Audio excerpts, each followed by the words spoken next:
জাতিসংঘে রাতেই প্রধান উপদেষ্টার ভাষণ, নির্বাচন সংস্কার এবং রোহিঙ্গা সংকটের মতো বিষয় গুরুত্ব পাবে জানালেন পররাষ্ট্র উপদেষ্টা। উনি ডিটারমিন যে ইলেকশনটা উনি করবেন এই ফেব্রুয়ারিতে, এবং ইলেকশন করা মানে হলো যে নির্বাচিত সরকারের হাতে উনি ক্ষমতা হস্তান্তর করবেন।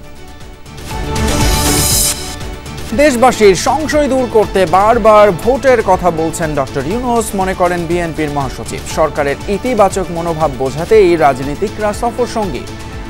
দলগুলোকে যেখানে নিয়ে এসে আমি একটা একসাথে রিপ্রেজেন্টেটিভ হতে পারি গ্লোবাল অর্গানাইজেশন ইউএনের মতো জায়গায়, তাহলে that will give a good message to the world and আপনার একটা আস্থা বাড়বে মানুষের।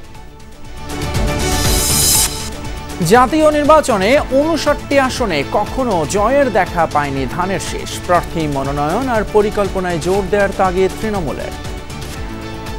আমরা এবার আমাদের সাংগঠনিক দুর্বলতাটা আমরা আগে দূর করেছি, দাঁড়ে দাঁড়িয়ে যাচ্ছি, ডোর টু ডোর আমরা যাচ্ছি, মানুষকে বোঝাচ্ছি। তৃণমূল পর্যন্ত আমরা বিএনপিকে শক্তিশালী করার জন্য কাজ করেছি।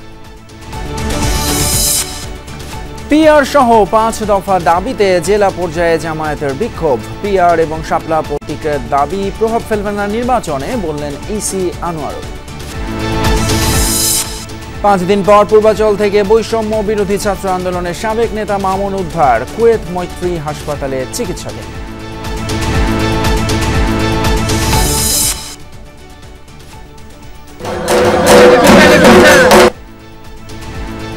সারা দেশে 33,355টি মণ্ডপে হবে দুর্গা পূজা। কয়েকটি স্থানে প্রতিমা ভাঙার অভিযোগ, আইনশৃঙ্খলা বাহিনীকে আরও সজাগ হওয়ার আহ্বান।